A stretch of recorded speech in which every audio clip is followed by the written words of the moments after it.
अच्छा, अस्सलाम वालेकुम बच्चों। आज ना मैं एक बड़ा ही इम्पोर्टेंट टॉपिक पढ़ाने लगा हूँ। ये आपका वो जो PR1 जीन है ना, उससे रिलेटेड है। ठीक है, PR1 की प्लांट के अंदर फंक्शन क्या करता है, ये कैसे डिस्कवर हुआ, ये कौन सा ग्रुप है दुनिया में इसके ऊपर काम कर रहा है। तो आपको बड़ी इंटरेस्टिंग आज आपका ना इंशाल्लाह वो जो है ना एक विजन इन्हांस हो जाएगा कि ठीक है।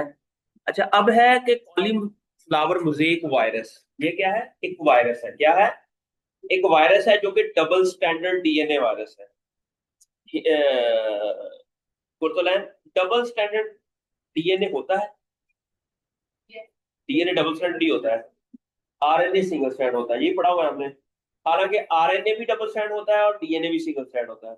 चारों फॉर्म होती है। सिंगल स्टैंडर्ड डीएनए भी होता है, डबल स्टैंडर्ड डीएनए भी होता है, सिंगल स्टैंडर्ड आरएनए भी होता है और डबल स्टैंडर्ड आरएनए भी होता है। ठीक है। तो अभी हम ये पढ़ रहे हैं कि एक डबल स्टैंडर्ड डीएनए की एक वायरस है जिसको हम कॉलीफ्लावर किसे कहते हैं? ये हॉर्टिकल्चरल क्रॉप है, वेजिटेबल क्रॉप है। उसका एक वायरस की एक प्रोटीन है जिसको हम अफेक्टर प्रोटीन कहते हैं। क्या कहते हैं? अच्छा, इट मींस उस वायरस की एक प्रोटीन। इसका मतलब क्या है कि उसकी वायरस की और भी कई प्रोटीन्स होंगी। उनमें से एक प्रोटीन जिसका नाम अफेक्टर प्रोटीन है, वो क्या करती है? तो क्या करती है? That manipulate. मैन्युपुलेट का मतलब क्या होता है?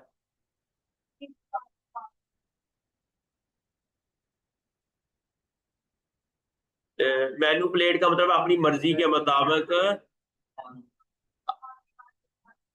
ठीक है, वो अपनी मर्जी के मुताबिक एक सिस्टम को हाईजैक कर लेना और अपनी ही बात को मना लेना, इसे क्या कहते हैं?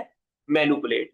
अब ये जो वायरस की ये जो प्रोटीन है ये मैन्युपुलेट करती है, ये ड्रामेबाज है। ठीक है। Manipulate multiple defence pathway in Arabidopsis. इसका मतलब है कि रैपिडोप्सिस के अंदर कोई पाथवे था जो कि डिफेंस पाथवे था, और वो प्लांट्स के अंदर एक ऐसा पाथवे था जो प्लांट को प्रोटेक्ट करता था फ्रॉम इन्वेडिंग पैथोजेंस। ठीक है। ये क्या करती है कि ये जो वायरस है, ये क्या करता है कि उस पाथवे को मैनिपुलेट करता है। क्या करता है? क्या खूबसूरत टॉपिक उसने इस रिसर्च पेपर का या जो भी है इसका ये टाइटल रखा हुआ है कि एक वायरस की एक प्रोटीन है और उस प्रोटीन का नाम है इफेक्टर प्रोटीन। लेकिन हमने इसकी 6 प्रोटीन है इस वायरस की, उनमें से इसको P6 कहते हैं, प्रोटीन 6। क्या नाम है इसका? P6। ये क्या करती है कि प्लांट के अंदर मल्टीपल डिफेंस पाथवे को मैनिपुलेट करती है। अभी हमने पढ़ा कि PR1 एक डिफेंस रिलेटेड प्रोटीन है जो कि प्लांट को क्या करता है? प्रोटेक्ट करती है from multiple pathogens. From pathogen से ये अपने आप को, ये पौधे को बचाती है फ्रॉम। अच्छा, समझ आ गई यहां पर। अब क्वेश्चन ये है कि ये कैसे बचाती है? ये कैसे बचाती है, दूसरा क्वेश्चन ये हो गया। ठीक है। क्या है कि ये कैसे बचाती है, या ये कैसे मैनिपुलेट करती है, और PR1 को कैसे ये इस डिफेंस पाथवे को मैनिपुलेट करती है, ये क्वेश्चन है यहाँ। मैंने कहा था कि आपने कोई भी काम करना है, जब आप उसमें से क्वेश्चन रेज करते हो, आपको काफी चीजें अंडरस्टैंड हो जाती है कि आप कैसे आपने इस सिस्टम को पढ़ना है, कैसे अंडरस्टैंड करना है। यहाँ पर इस टॉपिक की समझ आ गई आप सबको? क्या है बताएं, टॉपिक क्या है कि इसमें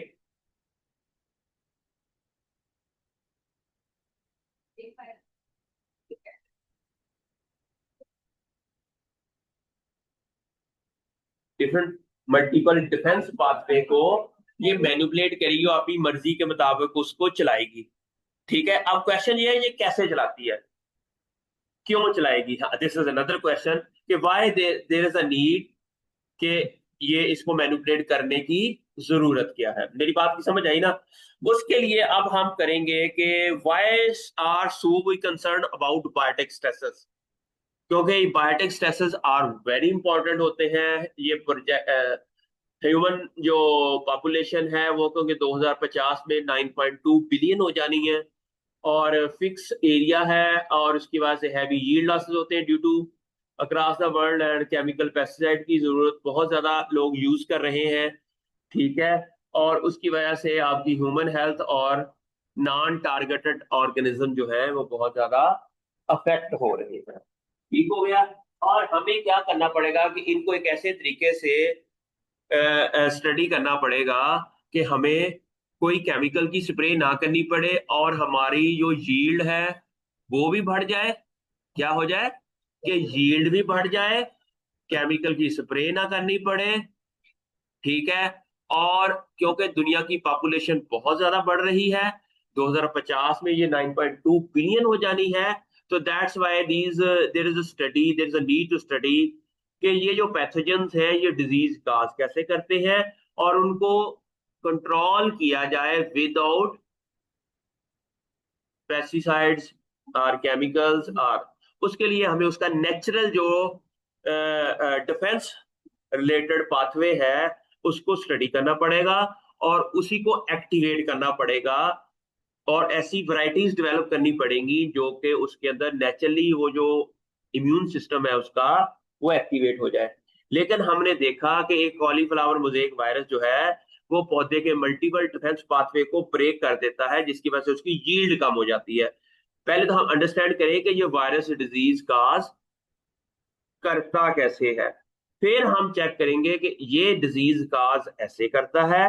फिर उस फैक्टर्स को अगर हम मैनिपुलेट खुद कर दें, क्योंकि वायरस तो मैनिपुलेट करता है, अब हमने प्लांट की तरफ से होकर हमने उन मैनिपुलेटेड, वो हमें पता है कि ये देयर इज अ पॉसिबिलिटी कि जो है ना ये जो पैथोजेंस हैं वो इन इन जगह पर जा सकते हैं।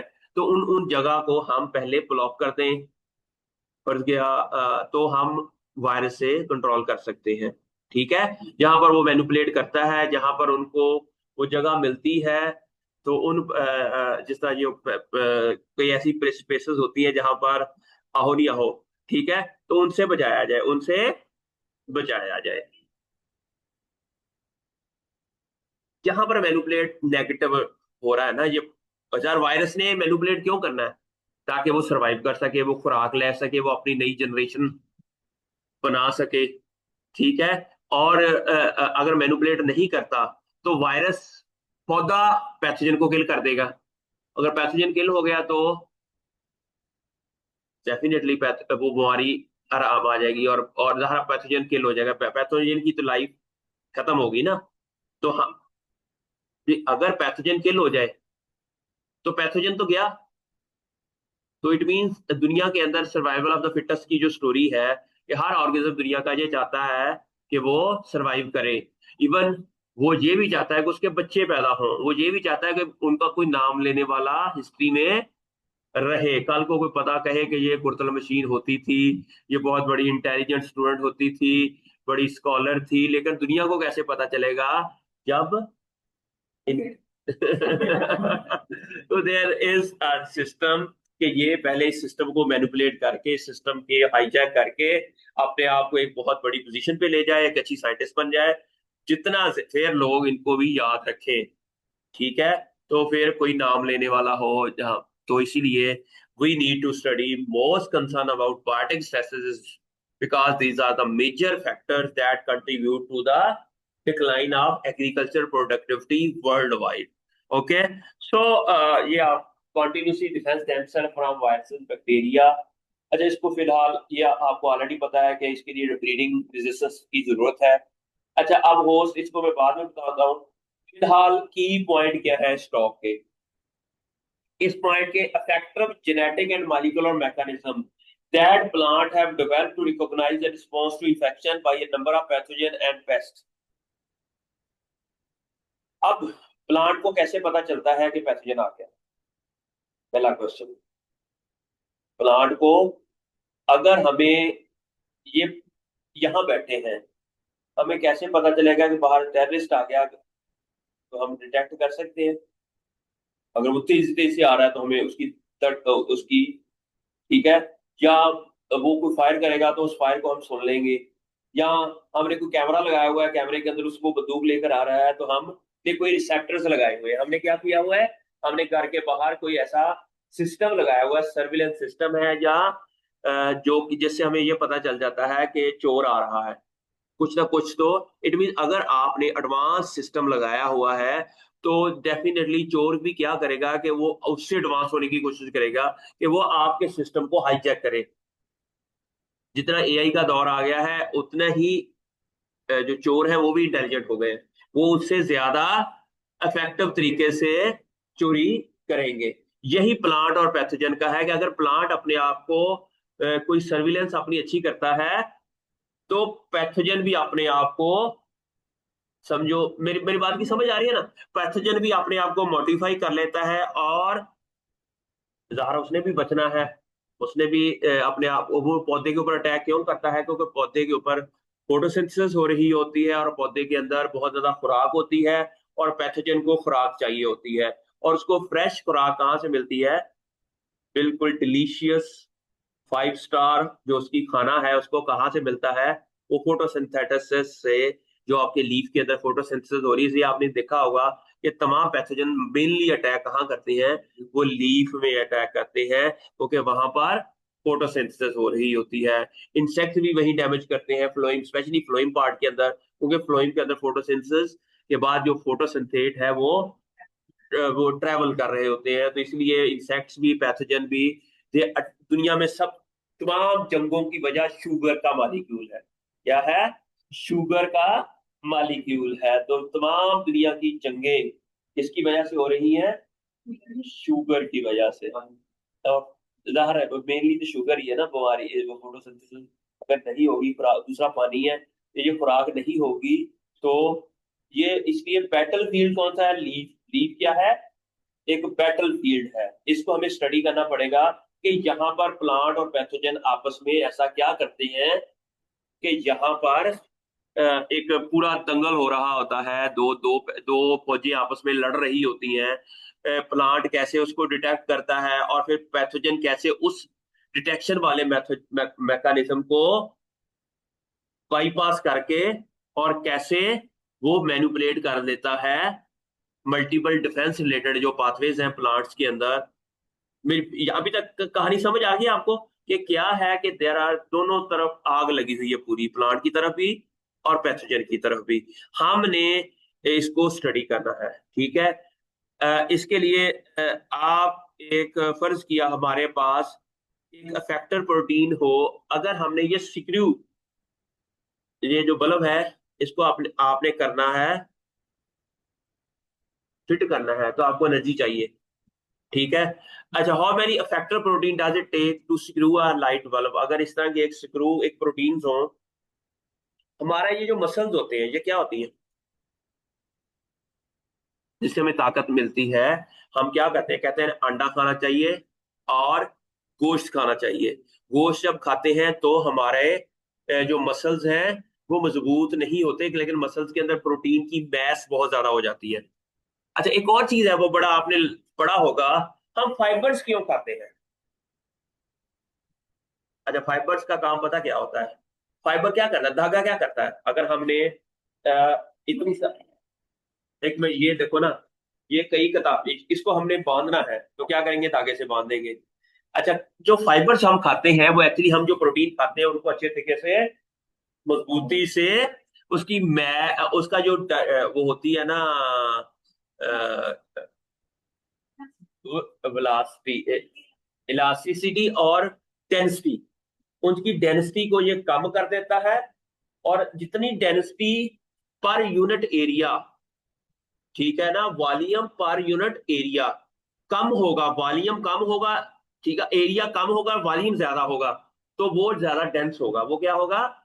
जितना ज्यादा कोई चीज डेंस होगी उतनी उसके अंदर ताकत ज्यादा होगी, उतनी उसके अंदर ताकत ज्यादा होगी। अगर मेरा मसल स्ट्रॉन्ग का मतलब अगर ये पिलपा पिलपा पिलपा आ जाएगा तो मेरे अंदर वो जोर नहीं होगा जितनी मात्रा प्रोटीन हो।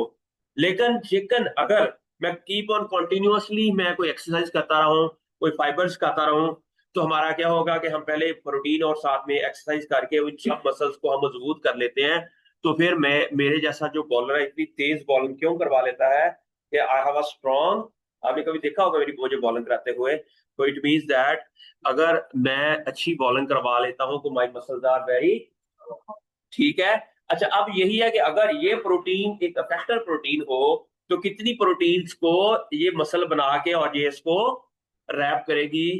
अगर तो ये डजन्स होंगे, तो अगर ये सुडोमोनास सिरिंजी हो गई तो ये बैक्टीरिया होगा, तो ये 12 बैक्टीरिया मिलके ये।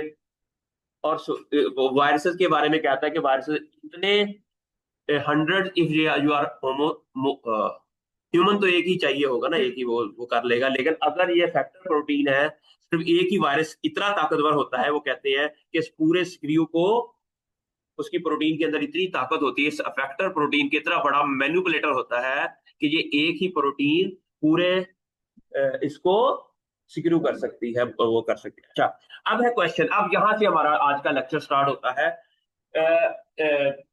साथ हमने एक पौधे को वायरस का अटैक करवाया, हमने वायरस का अटैक करवाया, तो ये सिम्टम्स आ गई। 3 वीक्स के बाद, आप बच्चे इधर आ जाते बेटा, इधर आ जाओ, ठीक है। हम आप इधर आ जाए ताकि आपको समझ आए, या इधर आ जाओ, इसको थोड़ा सा एडिट कर ले। अच्छा, अब है कि, ठीक है, तो क्या है कि हमारे पास कॉलीफ्लावर मोज़ेक वायरस जो है, ये एक वायरस है जो कि डबल स्टैंडर्ड डीएनए वायरस है। ये इसको replicate and spread systematically in all varieties of Arabidopsis. इसका मतलब ये कैसे पता चला कि एक वायरस था, उसको जब हमने पौधे के ऊपर इनोकुलम करवाया तो 3 वीक्स के बाद ये सिम्टम्स आ गई। अब्दुल्ला, क्या कौन सी सिम्टम्स आ गई? कि 3 वीक्स के बाद we have these types of symptoms. ठीक हो गया। अब क्वेश्चन ये है कि वायरस ने ऐसा क्या किया कि ये सिम्टम्स आ गई? ये तो कन्फर्म हो गया कि हमने पौधे के ऊपर वायरस का अटैक करवाया, तो 3 वीक्स के बाद एक सिम्टम्स आ गई, और उस सिम्टम्स को हम कहते हैं मोज़ेक पैटर्न आ गई, इसलिए इसका नाम रखा जाता है कॉलीफ्लावर मोज़ेक। समझ आ गई? अब यहां से क्वेश्चन ये रेज होता है कि कॉलीफ्लावर मोज़ेक वायरस ने ऐसा क्या किया कि सिम्टम्स आ गई, कि ऐसा क्या किया कि सिम्टम्स आ गई। अस्सलाम वालेकुम, शुक्र है अल्लाह का।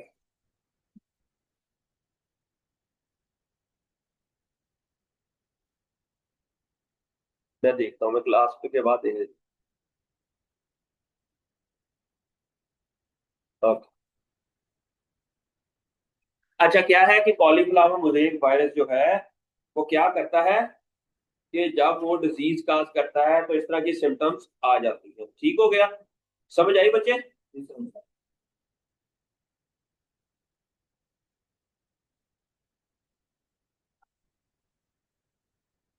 ओके। अब क्वेश्चन ये है कि ये सिम्टम्स आई क्यों? क्वेश्चन ये है कि ये सिम्टम्स आई क्यों, अब ये हमने मालूम करना है। वायरस का के अंदर ऐसी क्या चीज है कि उसने ये सिम्टम कॉज कर दी? ठीक है। और वायरस ने ऐसा क्या किया पौधे के अंदर कि ये सिम्टम्स आ गई? ये 2 3 4 क्वेश्चन आपके जहन में आएंगे जब भी आप आएंगे, जब भी आपको इस तरह का कोई ऑब्जर्वेशन करेंगे कि आप लोग इधर क्यों बैठे हैं, इधर परेशान बैठे हैं या खुश बैठे हैं। अगर परेशान बैठे हैं तो क्यों बैठे हैं, अगर खुश बैठे हैं, ये क्वेश्चन रेज होगा। ठीक है। अगर खुश है तो इट मीन आप नॉलेज ले रहे हैं, आपके अंदर एक थ्रस्ट है और आप चाहते हैं कि और नॉलेज से नॉलेज मेरी जिंदगी के अंदर आ जाए। अगर आप नाराज बैठे हैं, स्ट्रेसफुल बैठे हैं, तो वो क्यों बैठे हैं? या तो आपको समझ नहीं आ रही, या कोई बाहर इंतजार कर रहा है आपका, ठीक है, जिसको जिससे आपने मिलने जाना था, और वो हो नहीं हो। ठीक हो गया? तो हर चीज की आपने लॉजिकल, हाँ, this is very good question. ये फौरन नहीं करता, ये कम से कम 12 से 13 दिन लेता है, क्योंकि ये वायरस जो है पहले मल्टीप्लाई होता है, मल्टीप्लाई होता है, मल्टीप्लाई होता है, फिर जाकर ये अटैक करके और सिम्टम्स काज करता है। ठीक है। फौरन ये नहीं काज करता, क्योंकि हमने भी जहरा, अगर किसी इंडिया ने अटैक करना है तो पहले आगे पूरी सर्विलेंस करता है, फिर जाकर वो अब हमें इसके ऊपर अटैक करना चाहिए। समझ आ गई? तो आपको ये सारा पता होना चाहिए। फिर हमने देखा कि अब रीजन तलाश करनी है कि वायरस ने ऐसा क्या किया कि सिम्टम्स आ गए। पहला हमने देखा, ये अभी आपका क्वेश्चन का आंसर ही आ गया, कि हमने वायरस का अटैक करवाया। ठीक है, अटैक करवाने के बाद फिर हमने क्या किया कि उसके 10 दिन के बाद और 12 दिन के बाद वायरस का टाइटर बढ़ना शुरू हुआ। वायरस का टाइटर का मतलब है वायरस के डीएनए के मालिक्यूल, जा रहा है। हर गुजरते दिन के बाद वो वायरस मल्टीप्लाई होता रहा, कॉपीज उसकी बनती रही, और जब 12वें दिन के बाद इसकी ये जो लेवल है वो यकदम इंक्रीज हो गया, वो यकदम। अच्छा, अभी अभी हम देखते हैं कि 2 हफ्ते के बाद सिम्टम्स आई है, शुरू में सिम्टम नहीं थी। इट मीन्स दैट 12वें दिन के बाद 14वें 15वें दिन जाकर सिम्टम्स आई है। इसकी वजह ये है कि वायरस का जो लेवल था वो शुरू में कम था, वो मल्टीप्लाई होता रहा, मल्टीप्लाई, ये तो एक रीजन समझ आ गई कि वायरस मल्टीप्लाई हुआ है। तो इट मीन्स ये तो कंफर्म हो गया कि सिम्टम वायरस की वजह से ही है, किसी और वजह से नहीं है। अच्छा, अब दूसरा क्वेश्चन ये है कि जो हम पीआर 1 पे ऊपर काम कर रहे हैं उनका क्या बना, उसका क्या बना। क्या पीआर 1 जीन का एक्सप्रेशन जो था वो इन 10-15 दिनों में क्या रहा। अब यहां पर देखेंगे पीआर 1 जो इन्फेक्टेड प्लांट के जिसके अंदर इन्फेक्शन पाई थी, उनमें 5वें दिन के बाद बढ़ना शुरू हो गया। लेकिन कंट्रोल प्लांट ऐसा जिसको हमने कोई पैथोजन का अटैक नहीं करवाया, उसके अंदर पीआर 1 जीन का एक्सप्रेशन कांस्टेंट रहा। जहां पर एक सिचुएशन तो आ गई कि जब वायरस का अटैक हुआ तो पीआर 1 जीन का एक्सप्रेशन भी ज्यादा हुआ। लेकिन ये तो हमारी उस सारी कहानी का उल्ट हो गया। हमने तो ये कहा था कि पीआर 1 जीन जब एक्सप्रेस होता है तो पौधे को डिफेंस से बचाता है। लेकिन यहां पर तो काम उल्टा हो गया। यहां पर तो पौधे के अंदर जब वायरस का अटैक हुआ, जब पीआर 1 का एक्सप्रेशन भी ज्यादा हुआ, लेकिन फिर भी सिम्टम्स आ गए। ये तो उल्टी होगी ना कहानी जो हमने अभी तक पढ़ा है। तो ये तो कहानी सारी उल्टी हो गई कि पैथोजन की वजह से क्या हुआ कि वायरस का लेवल भी बढ़ा है, लेकिन पीआर 1 का जीन का एक्सप्रेशन भी बढ़ गया। अभी दोनों डायरेक्टली प्रोपोर्शनल हुए। अगर पीआर 1 का जीन का एक्सप्रेशन ज्यादा होना था तो सिम्टम नहीं आनी चाहिए थी, है। बिल्कुल। अब आप बहुत दिल से पढ़ रहे हैं, जब आप दिल से कुछ चीज को पढ़ते हैं तो आपको समझ आती है अब्दुल्ला, समझ आई। अब आपने दिल से पढ़ना है। ये चीजें ना बहुत आसान तरीके से समझाने की कोशिश कर रहा हूँ। ये वो काम था जो ये काम मैंने ग्लासगो यूनिवर्सिटी में किया था, ठीक है। तो this is the result from Dooj experiment that I conducted during my stay in Glasgow university, ठीक है। तो अब ये क्वेश्चन अभी मैं बताता हूँ, ये सारी कहानी आपको मजा आएगी कि इस सारे प्रोसेस के दौरान ऐसा क्या हुआ कि इसने क्या किया, ठीक है। अब क्वेश्चन ये है कि transcript of essay responsive gene, मैंने कहा था कि जब भी पौधे के ऊपर वायरस का अटैक होता है या पैथोजन का अटैक होता है तो सैलिसिलिक एसिड का लेवल हाई हो जाता है और वो पीआर 1 जीन के एक्सप्रेशन को इनहांस कर देता है। अब यहां पर उन्होंने कहा है कि वो 8वें डे डीपीआई डीपीआई कहते हैं डे पोस्ट इन्फेक्शन। डीपीआई का मतलब क्या है, डेज पोस्ट इन्फेक्शन। इन्फेक्शन के बाद 8वें दिन इसका जो लेवल था वो ये हुआ, ठीक है। अब ये CMV infection stimulate multiple defence response in. अच्छा, जब वायरस का अटैक किया तो डिफेंस पाथवे एक्टिवेट हुआ है, जो हमने पहले पढ़ा हुआ था कि P 1 is a defence related protein.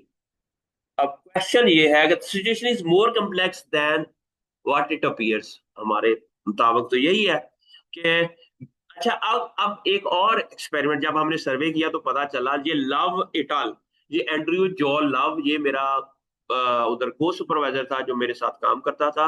ये लव इटाल ने लिखा हुआ है, लव इटाल, ठीक है। ही इज माय को सुपरवाइजर देयर। उसने अपनी रिसर्च के अंदर ये कंफर्म किया था कि cauliflower mutant deficient in essay biosynthesis, एक ऐसा म्यूटेंट जिसके अंदर सैलिसिलिक एसिड बन ही नहीं रहा।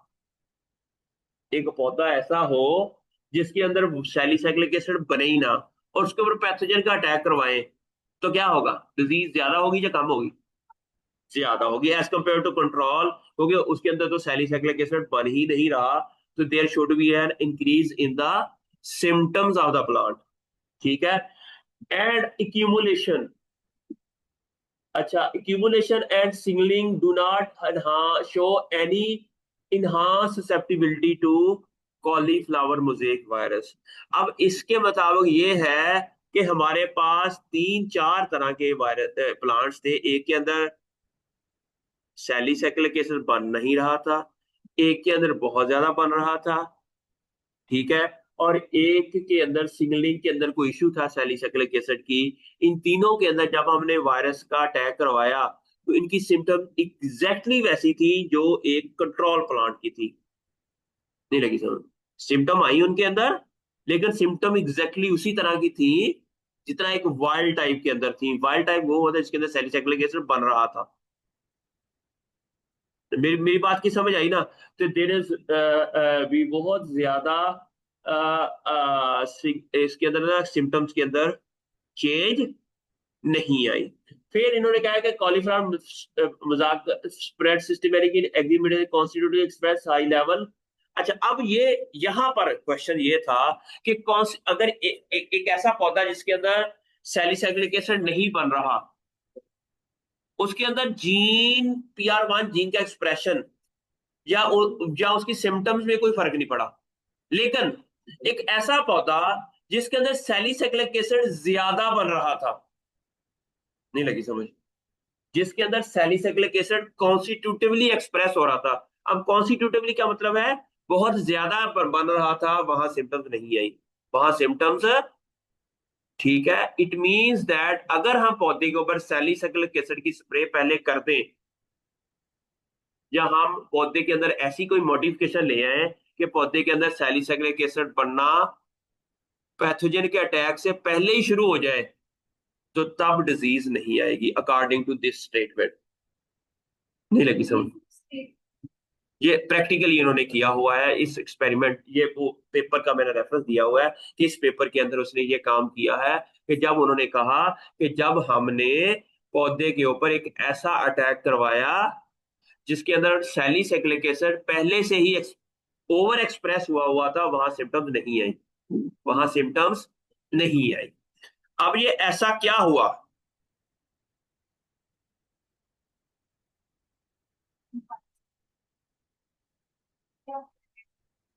वायरस बढ़ रहा था और PR1 भी बढ़ रहा था, ठीक है, ये दिस इज।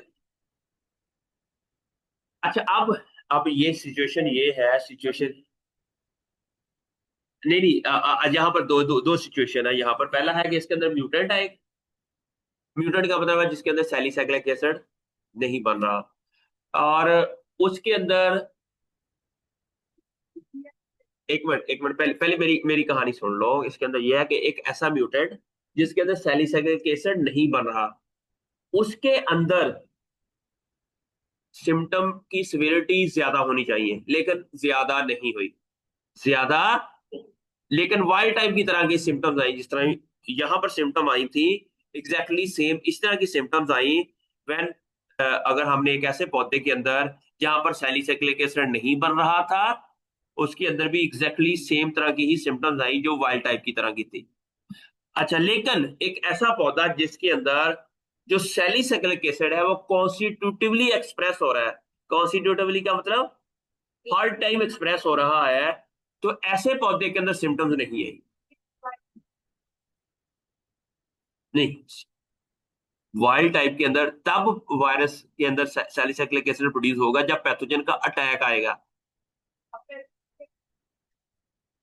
जहां पर पैथोजन का भी अटैक भी नहीं हुआ, फिर भी हमने एक ऐसा पौधा जनरेट किया जिसके अंदर all the time salicylic acid बन रहा है, all the time salicylic acid इसके अंदर बन रहा है without being infected with virus. लेकिन ऐसे पौधे के अंदर सिम्टम्स नहीं आई, ऐसे पौधे के अंदर सिम्टम्स। अब क्वेश्चन ये है कि जिसके अंदर ओवर एक्सप्रेस हो रहा है सैलिसाइक्लिक एसिड, उसने ऐसा क्या किया है कि सिम्टम्स नहीं आए? हाँ जी, this is another good question. अब है ऐसा, अब ये कि आप अरीबा पढ़ो, इसको क्या लिखा हुआ है, ये जो रेड में है जी, किसी को आपको नजर आता है?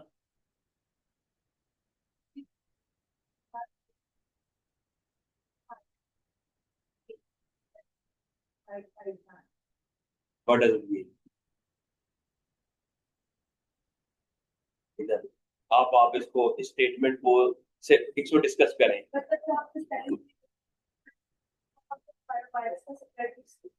स्ट्रिक्ट हो जाएगा, लेकिन वाइल्ड टाइप के अंदर, वाइल्ड टाइप के अंदर सैलिसाइक्लिक एसिड का लेवल तब हाई होता है जब वायरस का अटैक होता है, उसके अंदर ये इनफेक्ट है। इट मीन्स हम पौधे के अंदर कोई ऐसा काम कर लें कि सैलिसाइक्लिक एसिड पहले ही पैथोजन, अच्छा पौधा पहले सेंस कर ले कि पैथोजन आने वाला है। कोई ऐसा सिस्टम पौधे के अंदर इंस्टॉल कर दें कि पौधा पहले ही सेंस कर ले कि अब फर्ज किया हमने देखा कि मूनसून के जब एरिया होता है तो सिट्रस के अंदर पता है कि बैक्टीरियल कैंकर की डिजीज मानसून में आती है। जब मानसून का जमाना आने वाला हो, पौधे के अंदर एक सेंसर लगा हो, पौधे के अंदर एक सेंसर लगा हो, और वो उस वेदर टेम्परेचर को सेंस करके अपने अंदर सैलिसिलिक एसिड इंटरनली प्रोड्यूस करना शुरू कर दे। ठीक है, और पौधा जो ही पैथोजन आए तो वो बैक्टीरिया को किल कर दे। ठीक है, अगर कोई हम ऐसा सिस्टम डेवलप कर ले तो हम एक ऐसा, हम सैलिसिलिक एसिड की स्प्रे कर दें। लेकिन हमने शुरू में कहा कि हमने स्प्रे नहीं करनी, हमने स्प्रे नहीं करनी। हमने कोई ऐसा सिस्टम डेवलप करना है कि पौधे के अंदर जो इंटरनल मैकेनिज्म है वो ही एक्टिवेट हो। अब हमें देखते हैं कि सैलिसिलिक एसिड की बायोसिंथेसिस कैसे होती है, इसके बारे में पढ़ा जाए कि ये कैसे बनता है, कौन कौन से ऐसे केमिकल रिएक्शन हैं जिसके नतीजे में सैलिसिलिक एसिड प्लांट के अंदर बनता है, उनको कौन सा ऐसा एंजाइम है जो इस केमिकल रिएक्शन के अंदर हिस्सा लेता है, और उस एंजाइम्स को कैसे हम एक्टिवेट कर सकते हैं ऑल द टाइम के विदाउट पैथोजन भी सैलिसिलिक एसिड बनता है, विदाउट पैथोजन भी।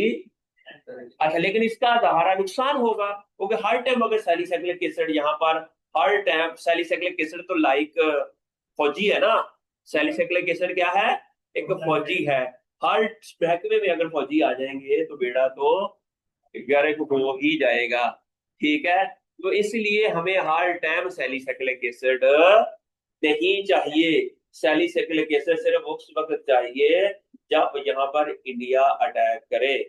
समझ आई? तो अब हमने कोई ऐसा सिस्टम करना है कि जब भी मानसून का सीजन आए तो प्लांट्स के अंदर कोई ऐसे सेंसर हो या कोई ऐसी चीज हो कि प्लांट्स को पहले ही पता चल जाए कि जागते रहना भाइयों, कि जागते रहना भाइयों, ते मेरे ते ना रहना भाइयों। सही है, तो प्लांट का खुद ब खुद ही सैलिसिलिक एसिड बना ले। अब इस सिस्टम को अगर हम स्टडी करें तो वी कैन इजीली प्लांट के अंदर ऐसी मॉडिफिकेशन कर सकते हैं कि प्लांट के अंदर एक सिस्टम डेवलप किया जाए कि वो प्लांट खुद ब खुद salicylic acid before the arrival of the pathogen activate हो जाए।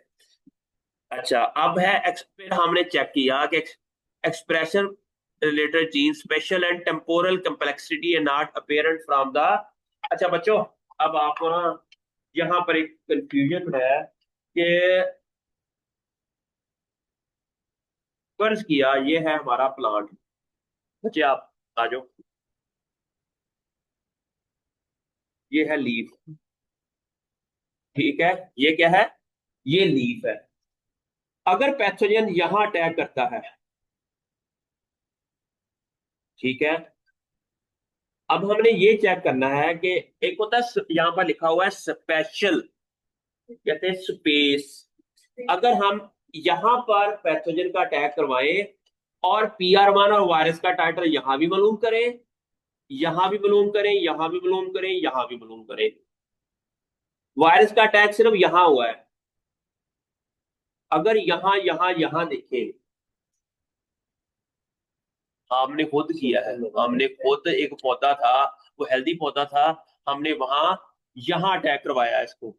फिर हमने देखा कि अब हमने 1 दिन के बाद, 2 दिन के बाद, 3 दिन के बाद, 4 दिन के बाद, कुछ पौधों के अंदर डिफरेंट टाइम्स के बाद हमने ये मालूम किया कि यहाँ पर वायरस का टाइटर कितना है और यहाँ पर PR1 जीन का एक्सप्रेशन क्या है, यहाँ पर वायरस का अटैक कितना है, यहाँ पर PR1 का एक्सप्रेशन वो। तो इससे हमें ये पता चल सकता है कि यहाँ वायरस ज्यादा है, वहां PR1 के एक्सप्रेशन कम है या ज्यादा। क्योंकि पहले तो हमने क्या किया था कि पूरा लीफ क्रश किया था, ज़ाहिर अगर यहाँ पर PR1 ज्यादा था, यहाँ वायरस ज्यादा था, तो ज़ाहिर दोनों चीजें आ गई।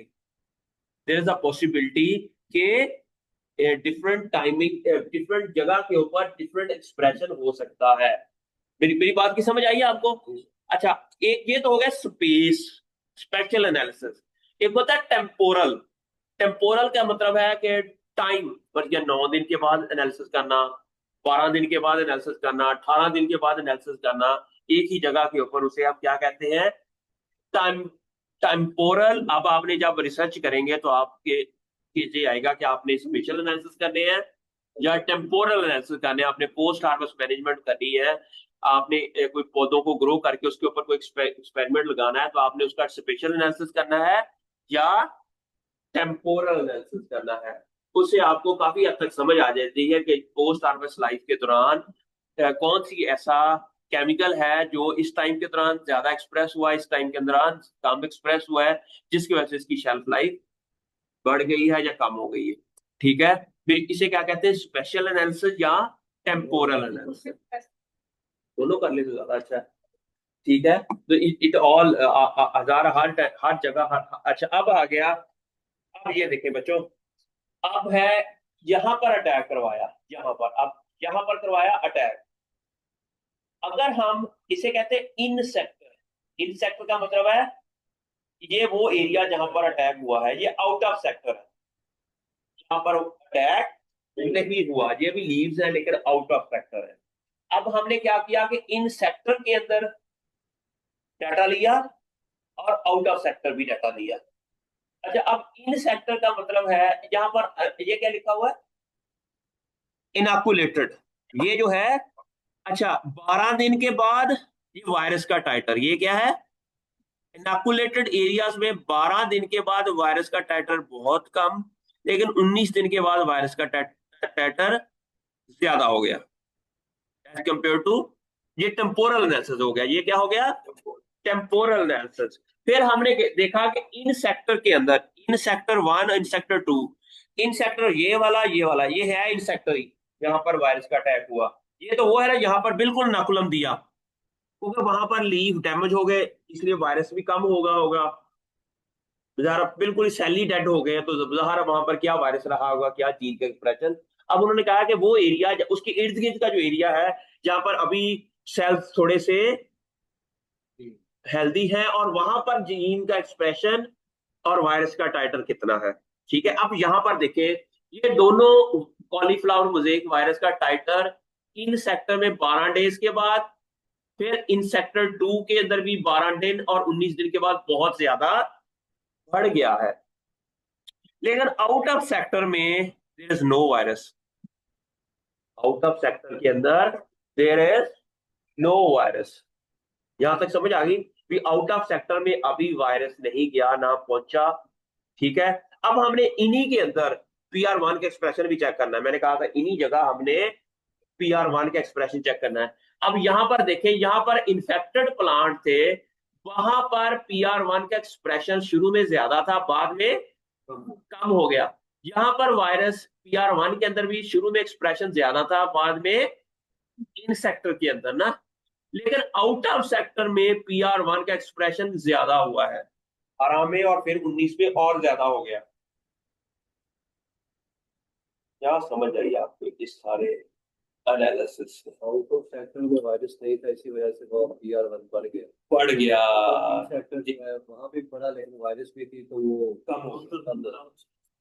इट मीन्स दैट जो हमारा पहला वाला हमने कहा था कि PR1 वायरस के टाइटर को कम करता है, इसने एक्सप्लेन कर दिया कि वाकई हमने जो बात कही थी कि PR1 जो है वो क्या करता है कि जहां PR1 के एक्सप्रेशन ज्यादा है वहां वायरस कम है, जहां वायरस ज्यादा है वहां PR1 कम है, वहां पर PR1 कम है।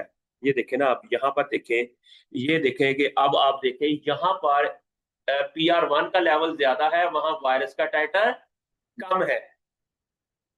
ठीक है, अब आगे देखें, जहां पर अब वायरस ज्यादा है वहां PR1, ये कंफर्मेशन हो गई कि वायरस यहां जाता है अगर एक ऐसे सेल्स जहां पहले वायरस पहुंच जाए वहां PR1 कम हो जाता है, जहां पहले PR1 का एक्सप्रेशन ज्यादा हो जाए वहां वायरस कम हो जाता है।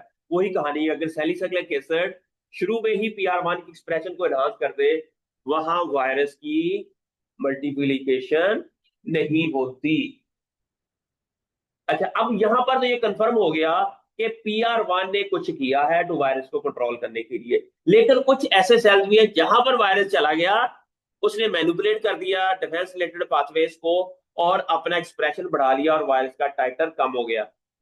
अब ये पॉइंट है वो जो हमें अंडरस्टैंड करने की जरूरत है कि वायरस ने ऐसा क्या किया कि PR1 का एक्सप्रेशन कम हो गया। साथ ये बड़ा टेक्निकल, ये इसमें इसलिए आप लोगों को थोड़ा सा अपने brain, critical thinking, problem solving, अपना कॉग्निटिव जो फंक्शन है उसको तेज करने की जरूरत है कि ऐसा क्या हुआ कि PR1 का एक्सप्रेशन कम हो गया व्हेन वायरस अराइव। ठीक है, अब ये क्वेश्चन है, एवरीथिंग इज क्लियर जी बच्चे? क्या हुआ है कि जहां वायरस गया है वहां क्या हुआ है, कम हो गया। जहां पर पहले PR1 ज्यादा एक्टिवेट हो गया वहां वायरस नहीं, इनफेक्टिव हो गया। ये कहानी हमें, अब हमने क्या करना है कि हमें ये मालूम करना है कि वायरस के अंदर ऐसी क्या चीज थी, ऐसी क्या चीज थी, उनको कहना मुझे 10 मिनट दे दे। ठीक है, अच्छा, ऐसी क्या चीज थी वायरस के अंदर के कम हो गया, ऐसा क्या था उसके अंदर कि PR1 का जो एक्सप्रेशन है वो कम हो गया। समझ आ गई आपको? अच्छा, अब क्वेश्चन, अब इससे हम एक और एक्सपेरिमेंट करेंगे कि cauliflower mosaic virus induce systemic acid signalling response, but if these are inhibited in the tissues inhibited by, जहां पर वायरस पहले पहुंच गया है वहां पर सिस्टेमिक, सिस्टेमिक रिस्पॉन्स क्या होता है? फर्ज किया अगर यहां पर अटैक हुए और यहां पर डिजीज आ जाए तो इसका मतलब है सिस्टेमिक इन्फेक्शन। अगर यहां पर वायरस का अटैक हो, यहां से एक केमिकल सिग्नल आए और वो यहां तक जाकर इसका मैकेनिज्म एक्टिवेट कर दे तो इसे कहेंगे सिस्टेमिक रेजिस्टेंस। इसे क्या कहेंगे? अगर वायरस चला जाए तो सिस्टेमिक इन्फेक्शन। अगर यहां से जितना वहां न्याज के पास कोई टेररिस्ट आ जाए तो वो हमें फौरन टेलीफोन करके बता देगा कि जागदे रहना भाइयों। ठीक है, तो आप अपना बंदूका शंदूका कट के बाहर कुरतलैन बंदूक पा के, ठीक है, और आपने अटैक कर दिया। ठीक है, तो इससे क्या होगा, क्या होगा? सिस्टेमिक रेजिस्टेंस आ जाएगी।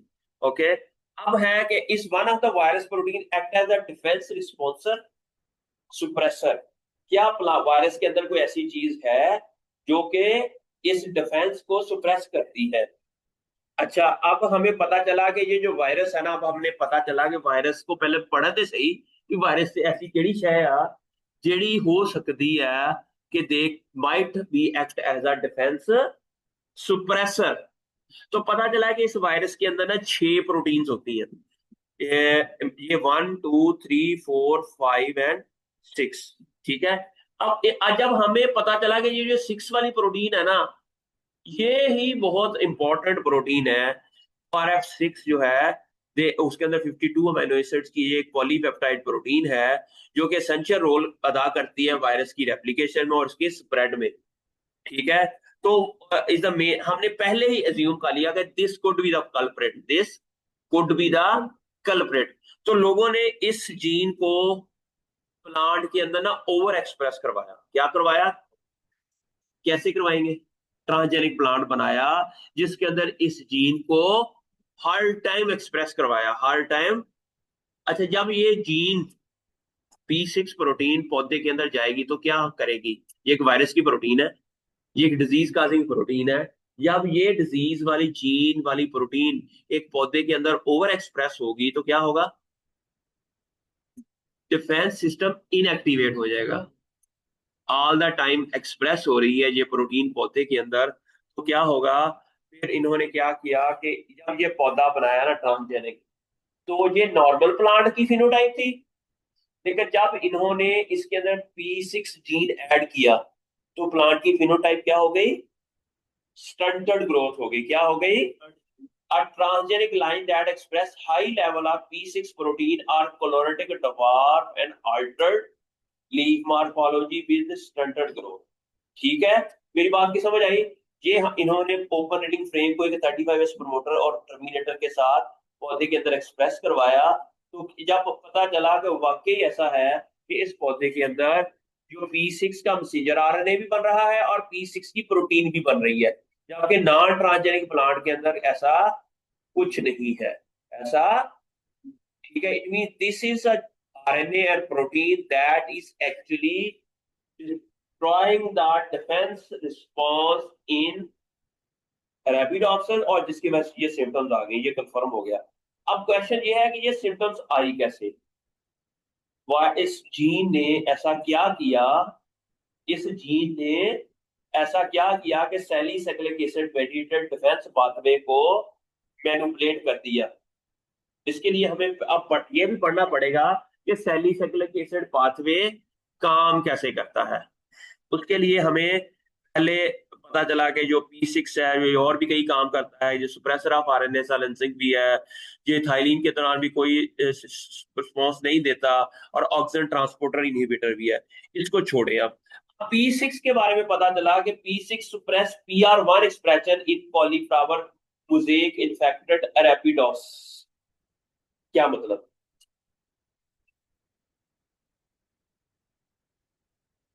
ठीक है, अब इन्होंने कहा कि P6 जो है ये PR1 की एक्सप्रेशन को सुप्रेस कर रहा है। या P6 है, ये क्या करता है? ये इन्होंने एक्सपेरिमेंट करके पता चलाया कि ये जो ये है नॉर्मल प्लांट, ये क्या है? Wild type. ये है P6 ट्रांसजेनिक प्लांट। अब दोनों के अंदर PR1 का एक्सप्रेशन जब वायरस का अटैक करवाया, जब वायरस का अटैक करवाया तो PR1 का एक्सप्रेशन इसके अंदर बढ़ गया, लेकिन जो ट्रांसजेनिक P6 प्लांट था उसके अंदर कोई खास सिग्निफिकेंट इंक्रीज नहीं आई। It means that this P6 actually ही है वो जीन जो PR1 के एक्सप्रेशन को सुप्रेस कर रहा है। अब क्वेश्चन ये है कि ये है वो सैलिसाइक्लिक एसिड पाथवे। क्या है कि जब वायरस का अटैक आता है तो सैलिसाइक्लिक एसिड का लेवल हाई हो जाता है, जिसकी वजह से PR1 का जीन।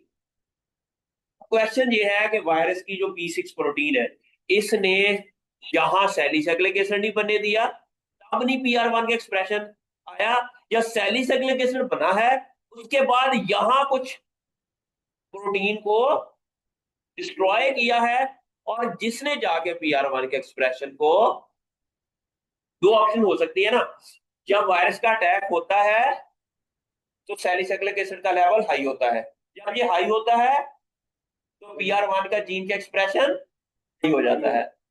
अब वायरस की उस P6 प्रोटीन ने ऐसा क्या किया कि या तो दो काम हो सकते हैं, या तो सैलिसाइक्लिक एसिड नहीं बनने दिया होगा, या सैलिसाइक्लिक एसिड शायद बन गया हो, लेकिन उसकी जो सिग्नलिंग है सैलिसाइक्लिक एसिड के बाद जो काम होता है उसको हम कहते हैं सिग्नलिंग। जो सैलिसाइक्लिक एसिड से बनने से पहले जो काम होता है उसे हम कहते हैं सैलिसाइक्लिक एसिड बायोसिंथेसिस। इसे क्या कहते हैं? Salicylic acid biosynthesis. ठीक है, तो मैं बस इन शॉर्ट आपको बताता हूं कि अब जो PR6 है उसने यहाँ डैमेज किया, यहाँ डैमेज किया, यहाँ डैमेज किया, क्या किया? अब इसको हमें मालूम करने के लिए क्या करना पड़ेगा कि हमने क्या किया कि P6 ट्रांसजेनिक प्लांट को ना वाइल्ड टाइप के साथ treat, and wild type with salicylic acid. अगर हम एक P6 ट्रांसजेनिक प्लांट के ऊपर सैलिसिलिक एसिड की स्प्रे करें तो क्या होगा? अगर तो PR1 का एक्सप्रेशन हाई हो जाए, इट मीन सैलिसिलिक एसिड नहीं बन रहा था, इट मीन्स हमने आर्टिफिशियली सैलिसिलिक एसिड दिया, तो अब PR1 का एक्सप्रेशन आ गया, इट मींस दैट PR1 जो सैलिसिलिक एसिड P6 ने सैलिसिलिक एसिड की बायोसिंथेसिस को स्टॉप कर दिया था। अगर सैलिसिलिक एसिड के स्प्रे की फिर भी PR1 का एक्सप्रेशन ना आया तो इट मींस प्रॉब्लम यहां है, प्रॉब्लम जो है वो आगे जगह पर है, पिछली जगह पर नहीं है। ये देखो ना, जब आप एक्सपेरिमेंट करते हो, आपने अपने अंदर एक वो कॉग्निटिव बिहेवियर आपने चेक करना है कि कैसे आपने रिसर्च करनी है। तो हमें ये पता चला कि P6 प्रोटीन जो है, जब हमने सैलिसिलिक एसिड का स्प्रे किया तो there is no change in the expression of the gene, there is no change in the expression of the gene. इसका मतलब ये है कि जो P6 प्रोटीन है ना, वो सैलिसिलिक एसिड बनने के बाद कुछ काम खराब कर रही है। फिर हमने क्या किया कि ये चेक किया कि सैलिसिलिक एसिड के बाद कौन सी ऐसी ट्रांसक्रिप्शन फैक्टर है जिनको ये एक्टिवेट करती है, तो PR1 का एक्सप्रेशन। ट्रांसक्रिप्शन फैक्टर्स क्या होते हैं? हेल्प करते हैं।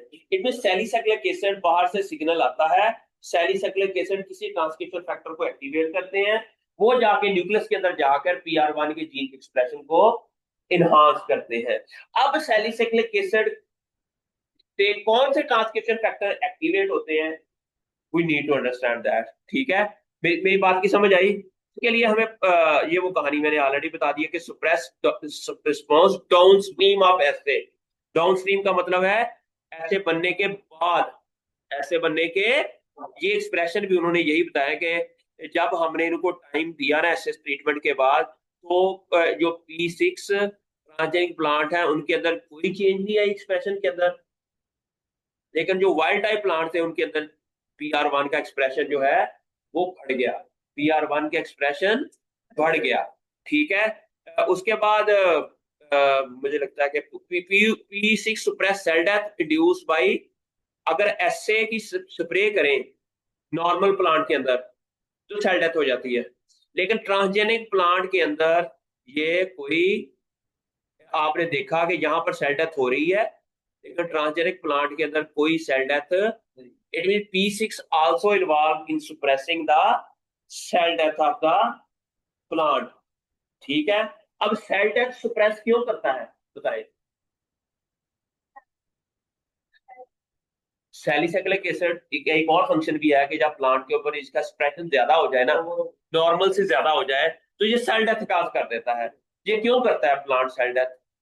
ताकि जिस सेल के अंदर पैथोजन है ना वो मर जाए, आगे आगे ना स्प्रेड हो सके।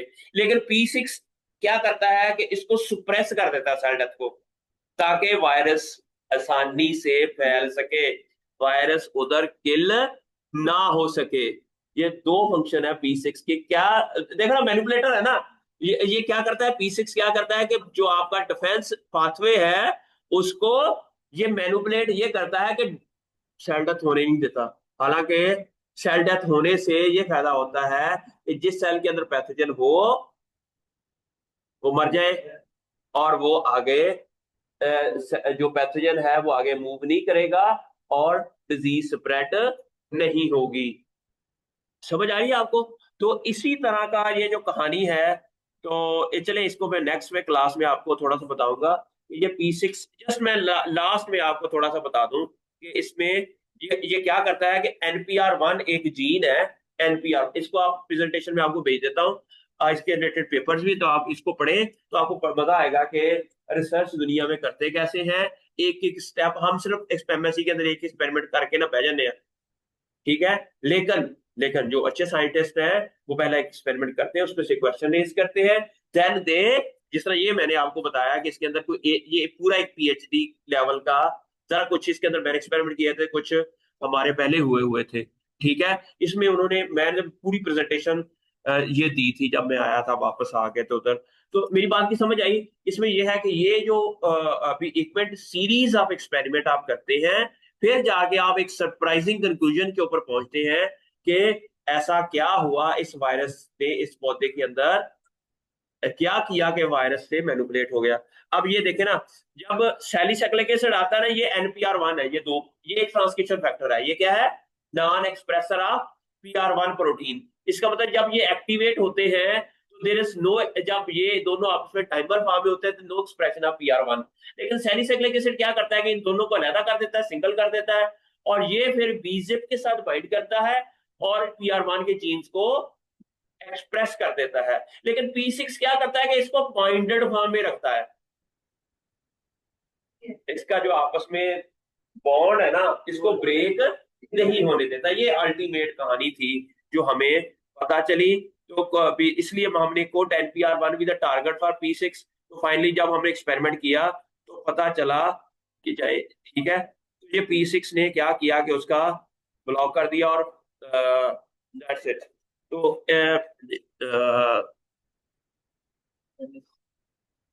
अटेंडेंस